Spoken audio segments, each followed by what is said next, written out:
Good morning, and thanks again for your time today and taking the time to listen to what we have to say about the Latin America program. So as Sophie said, I'll be touching on the program as an overview, my favorite destination, and also an example itinerary we have for Costa Rica. I hope 2021 has been a marked improvement for you from 2020 and that you've got clients, hopefully some new bookings coming in, and more importantly, clients now looking to get away again. So as an overview of the program, we cover countries across Central and South America. So a very comprehensive list we built up over the course of 25 years plus trading. Within the team, we have years of personal first-hand experience of visiting the region and the areas themselves. So what we specialise in and what hopefully sets us apart are our hand-picked accommodations. As I said, we have all tried and tested our itineraries, our locations, and more importantly, our hotels.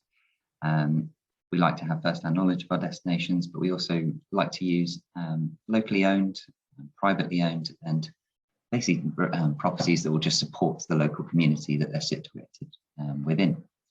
So from start to finish, you'll always receive a personal service from us. What we try to do, of course, as with any client, although they are generally private, tailor-made tours for people with specialist interests, we like to think we do obviously keep value of money at heart of what we do. And as I just touched on, most and all of the itineraries we tend to do are tailor-made. So we have a few suggestions, but we don't really stick to fixed departure dates or, fixed set rules. We appreciate that everybody is different, has particular interests. And each person's holiday is different. I think it's more pertinent now with, the gap in time that it's been since people have been away, that people's priorities and what they actually want to get from their holidays could well have changed. So we'll always be on hand. So even if it's just for information, if you've ever got a client and you want to talk things through, by no means, don't hesitate to ask us, and we can hopefully guide you through the continent or the country that they wish to visit. So this is myself, Joe, so proof that I have actually been. This was a photo taken in Ecuador, doing the Quilatoa crater loop. So I've been with Sunvil now for a number of years. My first trip, which I'm going to touch on now, was a 5.5 month backpacking trip. I think as most people get into travel, their trips tend to start with backpacking trips. But I've been working in travel for about 5 years, I'd say, doing odd jobs, but not really finding the right thing for me. So I took a break, decided I wanted to get some first-hand knowledge of a continent I always wanted to visit. And yeah, as soon as I returned from my trip, I knew that was the continent I wanted to work with and, base my focus on once I continued to work in tour operations and travel in general. It's a fantastic continent. Each country, I think, has its own thing to shout about. Within each country as well, there's just so much variety on offer that there's always something for everybody. So I started in Colombia in the north, worked my way down south over the course of 5.5 months. And then we've got some photos here just to show my existence. In the top left is starting in Colombia, there's the Cocora National Park in the heartland of the Coffee region. We've got Ecuador in the middle there, is the Quilatoa crater loop, as I mentioned. On the right and the top, you've got the Rainbow Mountain just outside Cusco. So obviously within the Andes range, there's a series of Mount Picchu being the most famous site. But there's some incredible hiking opportunities, and this is one of only 3 in the world, I believe, where you can go and see different variations in the soil color. On a brighter day, it's a lot more prominent in Italy. And then if you've got intrepid travelers, there's also the opportunity to climb at high altitude. People can do 5,000 meters, 6,000 meter ascent. I did one in Bolivia in the bottom left. And then I finished my trip in Argentina in the south. So a real contrast of landscapes, locations. You've got the beautiful Lake District in northern Patagonia in Argentina. So whilst I've been with Sunvil, I've been fortunate enough to take a number of research trips as well. Some over the course of a month in length, and visiting the other areas to fill in my gaps in my knowledge. So my favorite destination, probably with rose-tinted spectacles, because it was the first place I visited and the first place I actually touched down on the continent, is Colombia. The reason I love Colombia is it really does contain everything you'd expect from a South American country, and in what is a relatively small country given the continent's size, but still by all means a large country compared to international standards. But most people will fly into Bogota to begin with, The picture on the left depicts the Gold Museum. There's some brilliant museums, the Old Town of Candelaria, some great viewpoints in Bogota. So I appreciate it's not maybe for everybody, the cities, when they first get away, but given the international flights, you're always going to need a day on arrival, sometimes two, just to get over that long haul flight and ease yourself in. In the middle there, you've got an example of a really stunning colonial town called Barichara, which is on the outskirts of San Hill, which is one of the adventure sort of capitals of the country. But I think this picture really, it does depict, what a typical colonial city will look like across the continent, but Colombia boasts some of the best across the region. As you can see, those lovely cobbled streets, tiles roofs, beautiful views, very verdant, and lots of hiking opportunities in the area itself. So you can walk town to town and spend, a good portion of days just walking this region and visiting the different cities. On the right there, you've got Cartagena, so a much more of a Caribbean influence in the north. The old town is packed with history, but even walking around, it's just so much life, music on every street corner. You really see that Afro-Caribbean influence, not only just in the people, but the cuisine, music on every street corner. And it's a very different experience to, say, a colonial city in the south of the country. We've also got here an example of a place called Guatape, which is just on the outskirts of Medellin. These are actually artificial lakes, once famously a hiding place for Pablo Escobar. But as you can see here, the viewpoints are incredible, a really unique landscape just on the outskirts of one of the biggest cities in the country. And then Colombia is home to some fantastic beaches as well. I think people's expectations sometimes need to be tempered when they think of beach destinations in Latin America. They quite often expect, full service resorts, but actually in reality, a lot of them are very underdeveloped. But as you can see from the picture on the left, this is an example of San Andreas, an island that's actually 800 kilometers north of Colombia, probably closer to Nicaragua. But you've got two islands there, San Andreas and Providencia. Beautiful white sand beach, some great scuba diving opportunities. Again, different adventure activities people can do on water. But yeah, it's a beautiful destination, about, I'd say, an hour and a half to 2 hours flight from the mainland. In the middle there, you've got Medellin. You've got an example there of one of the museums, if you're familiar with the artist Botero. This is where he displays a lot of his work, surrealism, and specializes in gigantism. So yeah, some of his artwork, his sculptures, are particularly unique to the area and the country itself. And then on the right there, a photo just going back to the beginning when the weather was a bit better, the photo where I'm in the rain. This is the Cocora National Park. So I did take this photo, so the weather is quite changeable. It does change through the course of the day, as with most of the continent in the rainy season. It tends to be short, sharp downfalls in the afternoon. But this is a great spot in the heart of the coffee region, the tallest coconut palms in the world. You can spend a full day hiking this region, but a really nice place to unwind once you're in the coffee region. And reaching all the way down to the south again, another variety of landscapes. This is a Tatacoa Desert. So for me, it sort of reminds me of cowboy country. Again, a few hours away from the coffee region. It's a real stark contrast in the different landscapes and environments Colombia has to offer. But for me, really, the best thing about Colombia is its people. They're extremely welcoming. Always keen to know where you've come from, how you've come to visit Colombia. They're a lot, they're keen to show that the preconceptions internationally of Colombia are wrong in essence. You can be in these colonial towns walking, and you'll quite often be stopped. People will ask you to sit down, have a coffee, and even if there's a language barrier, still communicate with you as best they can, just to, find out more about you. So they're extremely welcoming people, guides included, really enthusiastic and really keen to show off what their country holds. So I think the most important thing as well, just with anyone's first trip, it is quite a daunting proposition, really, just given the size of the continent, where to begin. The seasons can, vary wildly, even day to day, let alone having specific seasons depending on where you can be. So I think really there's a few tips to take into consideration. I would say really find the right balance for your clients. If you've got clients who are visiting for the first time, I think the first mistake is a lot of people just try and just pack too much in, really. Given some of the distances we're talking about, it can very quickly feel like you're either being transferred or in an airport for most of your trip. So obviously really important that actually you're spending your time getting the experiences out of the places you're visiting, and not just trying to jam in too much in one go. As I mentioned, so my trip took me the course of 5 months. Obviously, not everyone has that, you know, availability and luxury to do so. But you need to, just be mindful of not putting too much in. I think some people think they can just visit 3 countries in a few weeks, and it's never going to be the best trip. It's never going to be an enjoyable trip, really. I mean, the highlights will obviously, but I think it really just takes away. There's so much to see and do, and really immerse yourself in local experiences. So research what's important to the client. So obviously every client is different. Some may be into wildlife in general. Some might have a particular interest in birding. Again, Colombia, for example, is a fantastic destination, has more endemic species of birds than the mainland continent of Africa. So it just packs so much in for people who have those keen interests.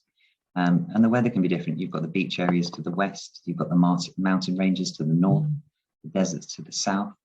And as I touched on, islands which are within a few hours flight from the mainland. So again, people want different things from their trip. So just find out what's important to your client, and we'll do our best to match it to their interests.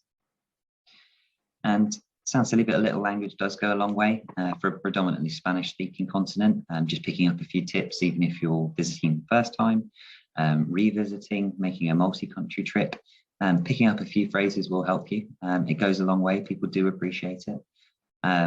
And it will only help just, ingratiate yourself towards locals, and just, I think you'll get more from your experience as well if you can just, converse, even if it's just basic, just it really does help. And avoiding crowds, really. So I think sometimes in South America, they do have defined seasons, but given some of the country's equatorial locations, the weather can be quite stable and just vary, really. So rainy seasons, might be heavier in rain, but in reality it can rain all year round. So my examples really would be somewhere like the Amazon. So people might be deterred by the thought of going to the Amazon in the rainy season, but actually in turn it can be a good thing to do, because the waterways swell, it's easier to do boat cruises. You'll see different animals at that time of year, their behaviours will change as fruit develops and mating behaviours. So there's a lot to see and do. You can take a trip at 2 times a year and get a completely different experience. Alternatively, you have Peru. I think a lot of people know about the Inca Trail. Will know that it does close for some portion of the year, which tends to be February, just given the amount of rain and footfall from the peak season. But it's not the only way to get to Machu Picchu. You don't have to do an Inca Trail. If you have clients who still want to hike, there are alternative routes. You've got the Salpinte Trek, which takes you through more natural landscapes. The Lares Trek, which takes you through the Sacred Valley visiting communities along the way. But most importantly, you can avoid a lot of those peak season crowds. Quite a common phrase across the continent are green seasons. So these tend to be the shoulder seasons in between when the rain does start to come. You'll find you can often escape some more oppressive heat. Places will be quieter. But like I say, don't always get too hung up on the seasons.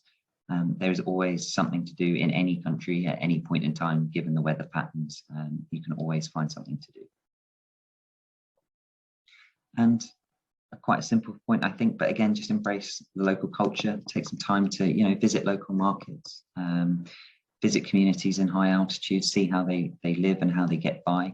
Again, a lot of these places are so reliant on tourism, and, we as travelers support them. So I think it's important, to take time and make sure that you're not giving back in essence to the communities, but just taking that time to appreciate things and just make sure that you're taking time from your trip just to kind of get a different outlook on things and some different experiences, hopefully.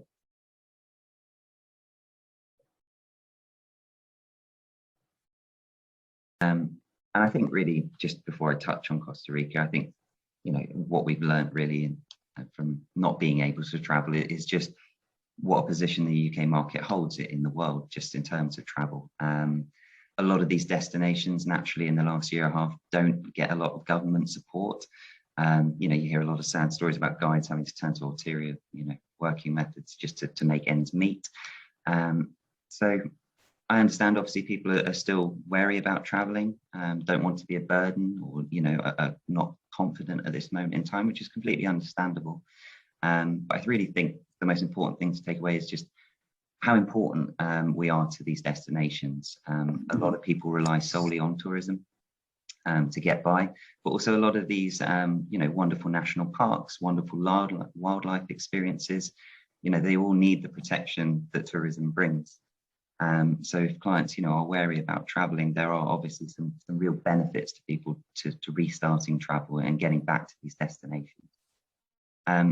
So that was just a kind of quick overview of the continent and hopefully what we can offer.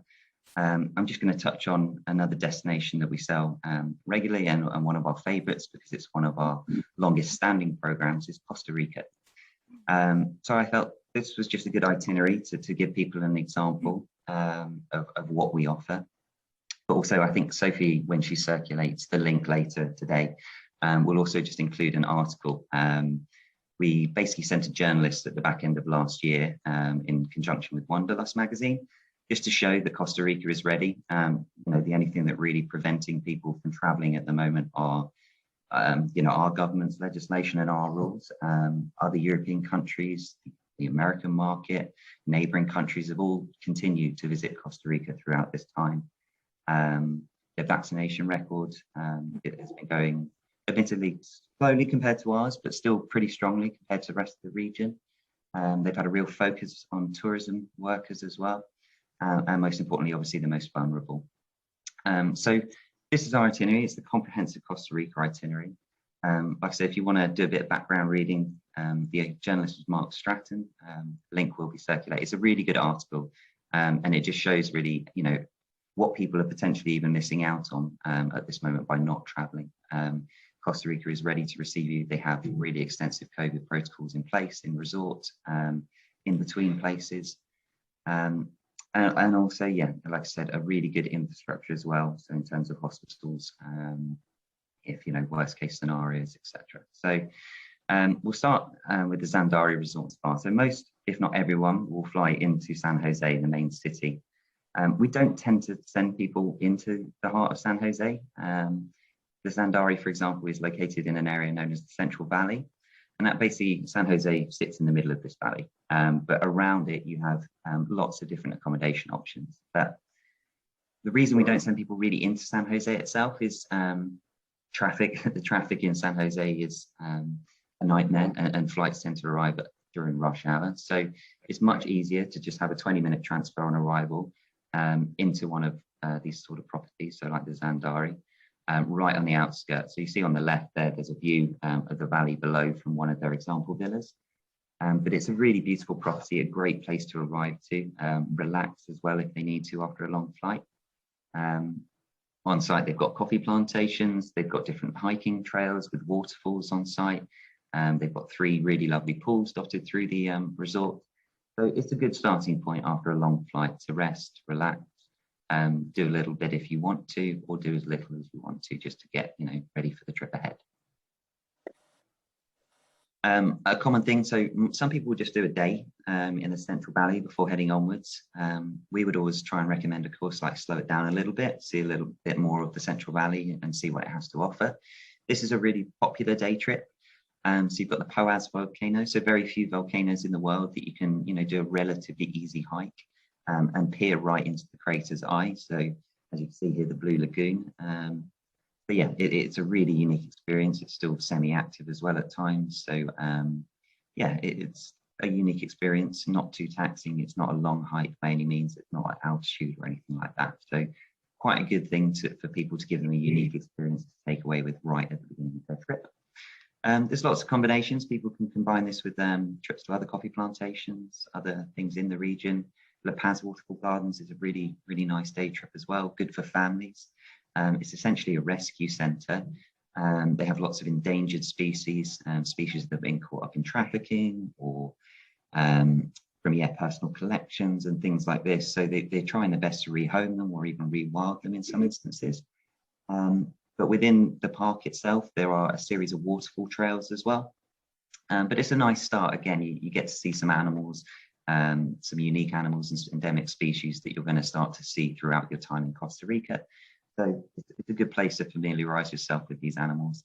And it's really popular with kids as well, if you can get up close and personal with some endangered species. So yeah, it's a really popular combination that people do. Most people will go to Arenal, so just north of San Jose, most famous for its conical volcano. So this is the Arenal volcano. Again, lots of hiking opportunities in the area, lots of bird watching opportunities. It's really an adventure hub of the country, I'd say. You've got zip lining, whitewater rafting, all sorts. So again, a really popular destination for families or more adventurous types, people who want, you know, a bit of an adrenaline boost on their trip. One of the most famous and iconic sites of Arenal is its hanging bridges. So it's a series of suspension bridges that basically follow through the canopy. It's a really lovely half-day experience just on the outskirts of the town of La Fortuna, which is the closest town to Arenal.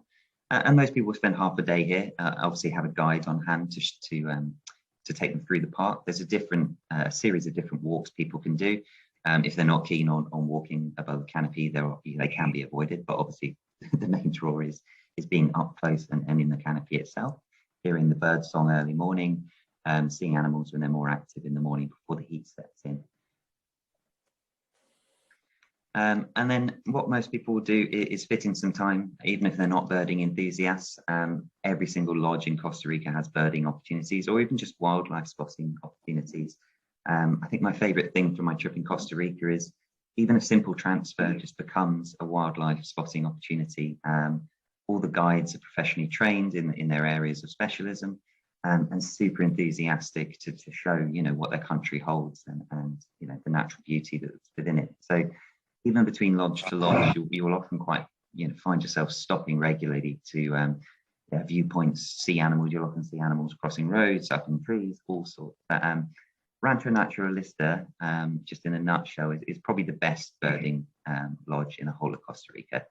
I think they proudly boast they've got nearly 450 species have been logged just within the grounds of their property with the guides. So there's so many routes. Again, great for photographers, any naturalist enthusiast that you have. They do guided walks every morning. You can book extra guided walks if you so wish. But it's a really, really lovely property based in the town of Torralba. Again, Torralba is something not synonymous with Costa Rica, famous for its cheese, known as Torralba cheese. You'll quite often see it featured throughout Costa Rican breakfast. It looks a bit like halloumi, but it's got a lot lower fat content. So you quite often get it on a lot of breakfast, but it's a really lovely local delicacy. Again, something that people in the area are extremely proud of. But yeah, so if you've got anyone who's interested in birding, Rancho Naturalista is a really great spot. But really the most important thing about this itinerary is just taking a little bit from each area and just experiencing new and different biospheres. So again, on these walks, you'll see a variety, not just birds, but you'll see poison dart frogs, different reptiles, but all sorts really. So it's a really fantastic place to kind of take your time out, rejuvenate and you know, go on some lovely walks with some guides that will just be able to show you things that you'd only miss, never be able to see or do on your own. Some of the talents the guides have are incredible, the way they can recognize bird song, the way they can just detect movement in the canopy. Like I say, well worth having guides with you for these sort of excursions. Then what we'll do is generally send people a bit further south to an area called San Dorado de Dota. Most people will be familiar with the term, I guess, cloud forest. So there's two main areas in Costa Rica where people can experience this. So San Dorado de Dota and the other place is Monteverde, which is in the north. But again, the Savegri Hotel, a really lovely family-owned property. I think they've been open for nearly 70 years now. Oh no, sorry, since the 70s, should I say, not 70 years. And yeah, it's a really beautiful mountain spa hotel. But again, there's still so much activity that can be done in the area, specifically birding. The cloud forests themselves are, again, unique ecosystems that exist at sort of medium to high altitude. But it's quite synonymous with that kind of ethereal mist that sits above the forest. Yeah, it's an absolute haven for exotic bird species in terms of feeding, mating grounds, all sorts. So the biggest draw to the cloud forest area is a bird known as the quetzal, the resplendent quetzal. It's a really beautiful bird. It's green in plumage, and when it flies through the sky, it has basically an elongated tail, which makes it look like a serpent when it's flying through the sky. So a really, a bucket list experience for a lot of birders. It's a really important bird just locally and in Mesoamerican culture. If people are aware of Quetzalcoatl, a really prominent god in Aztec and Mayan culture, it's basically a feathered serpent.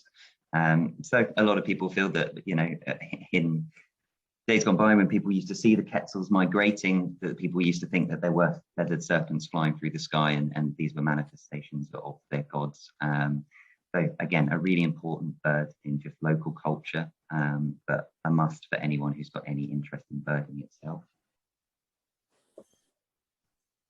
And then for me, the absolute jewel in the crown for Costa Rica is the Corcovado National Park. I would implore anyone who goes to Costa Rica to visit this area. It's right in the south, so almost close to the Panama border.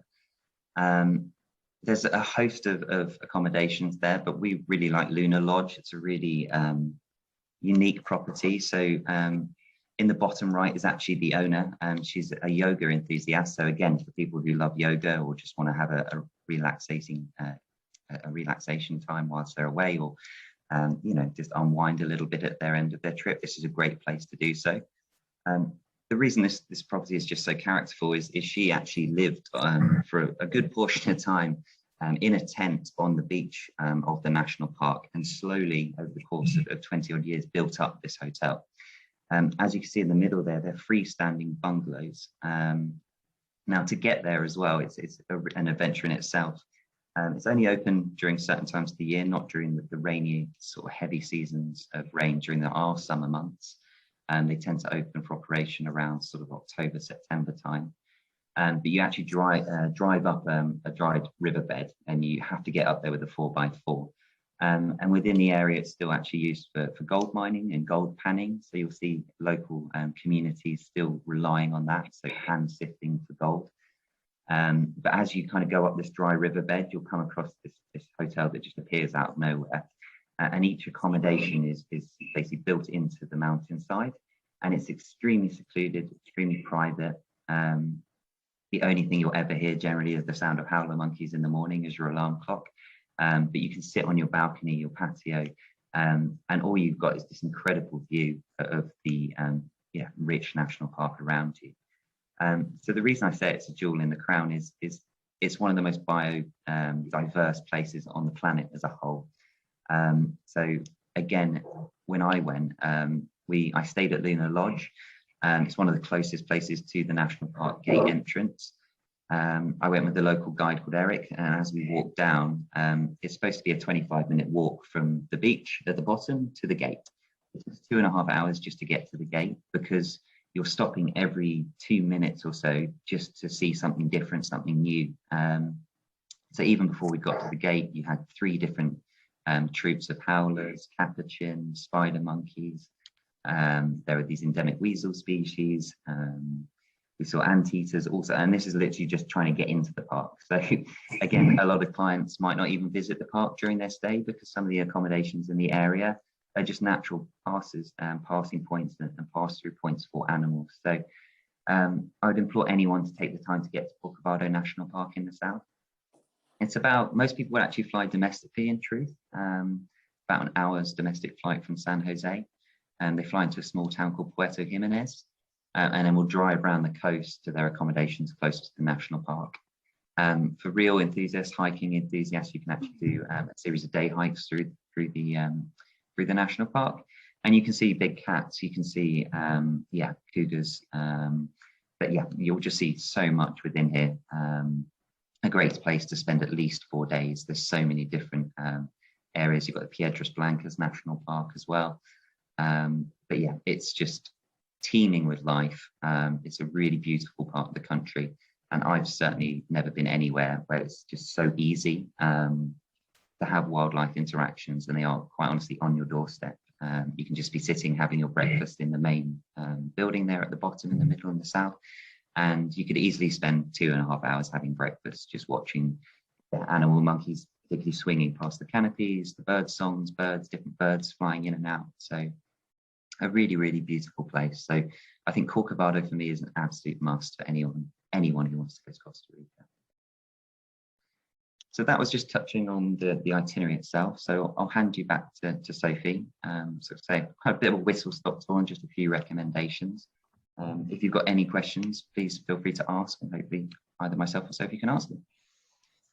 Thank you, Joe. I could listen to you talk about Latin America all day, so maybe we'll do another 10 webinars. Thank you so much. I'm sure you'll all agree the knowledge that Joe has and the experience of his travels is what really helps in these itineraries and these situations, because it is such a diverse, wonderful, different place to visit as a whole, as a continent, but as Joe's shown, all of the tiny little places to visit in the countries are equally special. So I hope that you all enjoyed the webinar, and thank you again for joining us. You've got my contact details on there if anybody wants to get in touch. We will be sending out this afternoon the follow-up email with the part recording. I will have to get Joe to re-record the beginning bit for me, I think. And we will put a link to the itinerary that Joe has talked through, and we'll also put the link to the Wanderlust article that the journalist wrote as well. I think we're probably going to have a slightly longer break between now and our next webinar. So our next webinar will be at the beginning of September, but I'll confirm that out to you on the email as well. So if anybody has any questions, I see in the chat box, everybody's just saying how informative it was. But yeah, if anybody does have any questions they want to follow up, please contact me and I can put you in touch with Joe. And otherwise, then I will see you all in a couple of weeks' time. Thank you, everyone. Thank you very much. Have a good day. Thank you.